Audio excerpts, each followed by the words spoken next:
की ताजा खबरों के अपडेट में बात करेंगे देश भर की तमाम बड़ी और काम की खबरों के साथ ही सरकार की ओर से लिए गए कुछ महत्वपूर्ण फैसलों, जारी किए गए कुछ नए नियमों की। इसके अलावा ड्राइविंग लाइसेंस बनवाने वाले लोगों की एक जरूरी महत्वपूर्ण खबर निकल कर सामने बताएंगे आपको आगे इस अपडेट में। इसके अलावा ईपीएस पेंशन भोगियों को बड़ी राहत, अब किसी भी समय जमा करवा सकते हैं। लाइफ सर्टिफिकेट 1 साल की होगी वैलिडिटी।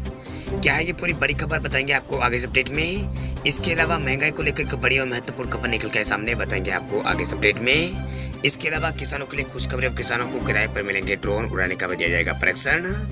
क्या है ये पूरी बड़ी खबर बताएंगे आपको आगे इस अपडेट में। इसके अलावा सोने में निवेश करने वाले लोगों के लिए एक जरूरी महत्वपूर्ण खबर निकल कर सामने बताएंगे आपको आगे इस अपडेट में।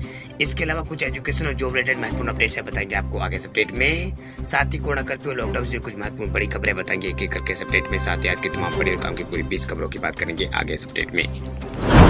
आज के इस बुलेटिन में बात करते हैं पहली बड़ी खबर की। तो एजुकेशन से जुड़ी बड़ी खबर देखिए। देश भर में 15,000 मॉडल स्कूल विकसित करेगी केंद्र सरकार, 1800 करोड़ का है बजट। केंद्र सरकार देश में 15,000 स्कूलों को उदाहरण के तौर पर यहाँ पर विकसित करने जा रही है। इसके लिए वित्तीय वर्ष 2022-23 में जो बजट है उसमें यहाँ पर 1800 करोड़ रुपए का वित्तीय प्रावधान यहाँ पर किया गया है। सूत्रों के मुताबिक इस प्रस्ताव को वित्त मंत्रालय ने मंजूरी भी दे दी है। अब इस योजना को कैबिनेट की मंजूरी का इंतजार। इस योजना के तहत सरकार 2024 तक प्रत्येक ब्लॉक स्तर पर कम से कम एक मॉडल स्कूल यहाँ पर जो स्कूल है वो यहाँ पर सरकार विकसित करना चाहती है। वही वित्तीय वर्ष 2022-23 के बजट दस्तावेजों के अनुसार देश में 15,000 स्कूलों को मॉडल स्कूल रूप में विकसित यहाँ पर करने की योजना के लिए 1800 करोड़ रुपए की वित्तीय प्रावधान यहाँ पर सरकार की ओर से किया गया है। चलिए बात करते हैं अगली खबर की। तो ईपीएस पेंशन भोगियों को बड़ी राहत, अब 1 साल तक वैलिड होगा जीवन प्रमाण पत्र। पेंशन भोगियों के लिए अच्छी खबर निकल कर। दरअसल कर्मचारी भविष्य निधि संगठन यानी ईपीएफओ ने कर्मचारी पेंशन स्कीम 95 के जो पेंशन भोगी है वो अपना लाइफ सर्टिफिकेट किसी भी समय जमा यहाँ पर करवा सकते हैं। दरअसल लाइफ सर्टिफिकेट जमा कराने की तारीख से 1 साल तक के लिए ये वैध होगा। वह ईपीएफओ ने अपने आधिकारिक ट्विटर हैंडल पर इस बारे में यहाँ पर ट्वीट करके इसकी जानकारी दी। आमतौर पर लाइफ सर्टिफिकेट जो होता है वो यहाँ पर नवंबर महीने में जमा कराना पड़ता है। दिसंबर 2019 में ईपीएफओ ने पेंशन भोगियों द्वारा लाइफ सर्टिफिकेट है जमा कराने के नियमों में यह बदलाव यहाँ पर किया था। वही पेंशन धारकों को ये सुनिश्चित करने के लिए उन्हें पेंशन मिलना जारी रहे। वही अपने लाइफ सर्टिफिकेट जमा कराने यहाँ पर हर साल में एक बार बहुत जरूरी होता है। ईपीएफओ ने अपने आधिकारिक ट्विटर हैंडल पर कहा है कि जो ग्राहक यहाँ पर जो ईपीएस 95 के पेंशन भोगी है उन्हें यहाँ पर अपना जो जीवन प्रमाण पत्र है वो साल में यहाँ पर एक बार यहाँ पर जमा कराने के बाद यहाँ पर 1 साल तक ये वैध रहेगा। वही हर साल आप किसी भी वक्त यहाँ पर ईपीएफओ का जो आपका जो लाइफ सर्टिफिकेट है वो जमा करा सकते हैं 1 साल के अंदर। चलिए बात करते हैं अगली खबर की। तो किसानों के लिए काम की खबर, अब किसानों को किराए पर मिलेगा ड्रोन, उड़ाने का भी दिया जाएगा परीक्षण। मध्य प्रदेश के खेतों में तरल खाद और कीटनाशक का छिड़काव करने के लिए अब किसानों को स्प्रे या फिर श्रमिकों को तलाश में यहाँ पर किसानों को अब नहीं भटकना होगा। दरअसल इस काम को सरल बनाने के लिए उन्हें किराए पर गाँव में ही ड्रोन किराए पर यहाँ पर मिल जाएंगे। दरअसल इसके लिए मध्य प्रदेश सरकार कस्टम हायरिंग सेंटर का विस्तार करने जा रही है। वही कृषि अभियांत्रिकी संचालन ने योजना का प्रारूप तैयार कर लिया है। इसमें ड्रोन उड़ाने के लिए कौशल विकास केंद्रों से स्थानीय युवाओं को प्रशिक्षण भी दिलाया जाएगा। वह जो निःशुल्क यहाँ पर होगा। वही केंद्र सरकार ने यहाँ पर किसानों की सहूलियत के लिए कृषि कार्यों में यंत्रीकरण को बढ़ावा देने के लिए यहाँ पर ये बड़ा ड्रोन का इस्तेमाल की मंजूरी यहाँ पर दी है। बजट में ड्रोन के उपयोग को बढ़ावा देने के लिए इसमें कई प्रावधान भी यहाँ पर किए गए। जिसे देखते हुए मध्य प्रदेश सरकार ने कस्टम हायरिंग सेंटर के माध्यम से किसानों को नैनो यूरिया खाद के साथ कीटनाशक के छिड़काव के लिए ड्रोन किराए पर उपलब्ध कराने की कार्य योजना बनाई है। चलिए बात करते हैं अगली खबर की। तो बदल गया है साइबर क्राइम का हेल्पलाइन नंबर, अब यहाँ करें शिकायत दर्ज। साइबर क्राइम से जुड़ी शिकायत दर्ज कराने का हेल्पलाइन नंबर जो है देश में अब बदल गया है। वह ऑनलाइन फ्रॉड से जुड़ी किसी भी घटना की शिकायत दर्ज कराने के लिए आपको हेल्पलाइन नंबर 155260 के स्थान पर 1930 यानी 1930 नंबर डायल करना होगा। वह गृह मंत्रालय के ट्विटर हैंडल साइबर दोस्त ने यह जानकारी शेयर की है। वही देश के अंदर जैसे जैसे इंटरनेट का इस्तेमाल तेजी से बढ़ रहा है उसी स्पीड से साइबर फ्रॉड के मामले भी देश में बढ़ रहे हैं। वह साइबर ठग नए हथकंडे अपनाकर लोगों को यहाँ पर ठग रहे हैं। वही बैंक से लगाकर तमाम जो फाइनेंशियल सर्विस मुहैया कराने वाले और सरकार समय समय पर लोगों को ऑनलाइन फ्रॉड को लेकर अलर्ट यहाँ पर करती रहती है। वही सरकार ने साइबर फ्रॉड से जुड़े मामलों के लिए हेल्पलाइन नंबर भी यहाँ पर जारी किए हैं। वही दिल्ली पुलिस ने भी यहाँ पर ऑनलाइन फ्रॉड से जुड़ी शिकायतों के लिए नया हेल्पलाइन नंबर 1900 यानी 1900 नंबर यहाँ पर शेयर किया है। अगर आपके साथ इंटरनेट से जुड़ा कोई भी क्राइम हुआ तो आप इस नंबर पर कॉल करके अपनी शिकायत दर्ज करा सकते हैं। इसके अलावा आप साइबर क्राइम की जो वेबसाइट है cybercrime.gov.in उस पर जाकर भी शिकायत दर्ज करवा सकते हैं। चलिए बात करते हैं अगली खबर की। तब सोने में निवेश करने का है अच्छा मौका, अगले 3 से 4 महीनों में 52,000 पार जा सकता है गोल्ड। पिछले एक साल में सोने की कीमत 43,000 से बढ़कर 50,000 पार कर गई है। वे रूस यूक्रेन जंग के 8 के बीच सोने की कीमतें यहाँ पर जो है वो यहाँ पर बढ़ने लगी है। वही इंटरनेशनल मार्केट में ये $1900 पार पहुंच गया है। हालांकि रूस और यूक्रेन संघर्ष में नरमी आने के बाद इसके भाव में गिरावट देखी गई है। वह इस गिरावट की वजह से मुनाफा वसूली यहाँ पर इससे जो मतलब गिरावट है वो मुनाफा वसूली को माना जा रहा है। अब निवेशकों के मन में यहाँ पर सवाल आ रहा है कि क्या सोने में निवेश करने का ये सही समय है। वही जो इसमें यहाँ पर पहले निवेश कर चुके वे भी ये जानना चाहते हैं कि इसमें आगे निवेश को जारी रखना है या फिर यहाँ पर परफेक्ट बुक करके बाहर आ जाना चाहिए। दरअसल कमोडिटी मार्केट एक्सपर्ट का मानना है कि अभी सोना में यहाँ पर कुछ प्रॉफिट बुकिंग यहाँ पर हो सकती है।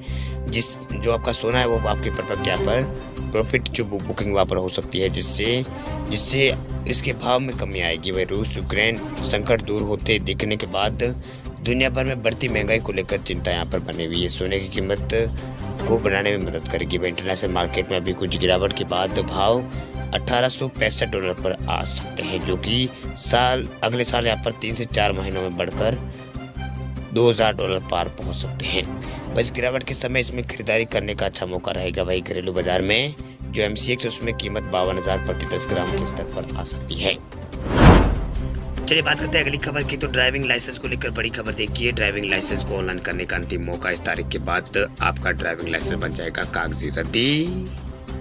ड्राइविंग लाइसेंस जुड़ी एक अहम खबर निकल कर सामने आई। दरअसल परिवहन विभाग द्वारा पुराने ड्राइविंग लाइसेंस रखने वालों को ऑनलाइन रजिस्ट्रेशन करने का अंतिम मौका यहाँ पर दिया जा रहा है। दरअसल परिवहन विभाग ने देश के सभी जिलों के DTO को कहा है कि हस्तलिखित ड्राइविंग लाइसेंस को जल्द से जल्द ऑनलाइन करें। विभाग का कहना है कि यहाँ पर बैंक लॉक एंट्री का प्रावधान भारत सरकार के साथ ही वेब पोर्टल पर 12 मार्च तक ही उपलब्ध रहेगा। इसलिए 12 मार्च के बाद से हस्तलिखित निर्गत लाइसेंस वाले ड्राइविंग लाइसेंस की जो बैंक लॉक एंट्री है वो यहाँ पर नहीं की जाएगी।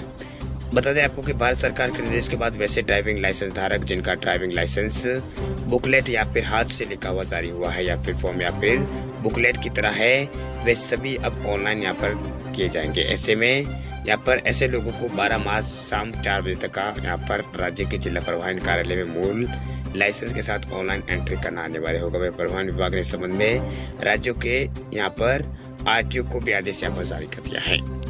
वही बात करते हैं अगली खबर की। तो महंगाई से आम आदमी का हाल बेहाल। आलू प्याज तो हुआ सस्ता लेकिन मुसीबत में डाल रहे हैं पेट्रोल और CNG के दाम। जनवरी का महंगाई आंकड़ा बताता है कि आने वाले दिन बजट आपका जो है वो बिगड़ने वाला है। इस साल जनवरी में खुदरा महंगाई 6.1% तक पहुंच गई है, जो कि पिछले 10 महीनों का उच्चतम स्तर है।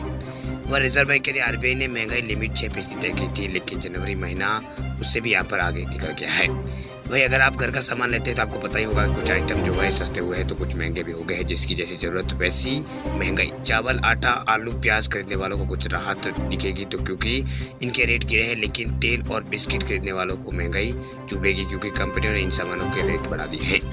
वही दिसंबर की तुलना में अभी भी टमाटर के रेट नरम है। वही दिसंबर में ₹100 पार पहुंचा था टमाटर, अब 25 से 30 रुपए किलो मिल रहा है। वही कड़वा तेल व सरसों का तेल के दाम भी यहाँ पर गिरे हैं, मगर पिछले महीने से अब तक ये 8% अधिक यहाँ पर चल रहा है। वही दिसंबर जनवरी महीने में यहाँ पर गेहूं और चावल के रेट भी बढ़े थे, अब गिरावट में है। पिछले साल की तुलना करें तो आइटम्स की जो रेट्स है वो भी यहाँ पर तेज बने हुए हैं। अंडे, मीट और मछली के दाम पिछले साल से अधिक यहाँ पर चल रहे हैं। चलिए बात करते हैं अगली खबर की। देश में 51 दिन बाद कोरोना के केस 20,000 से कम, एक्टिव मरीजों की संख्या में भी हुई है गिरावट। भारत में कोविड-19 के दैनिक मामलों में गिरावट का दौर जारी है। पिछले 24 घंटों में देश में यहाँ पर 20,000 से भी कई नए मामले यहाँ पर कम आए हैं, यानी 20,000 से भी नए मामले कम आए हैं।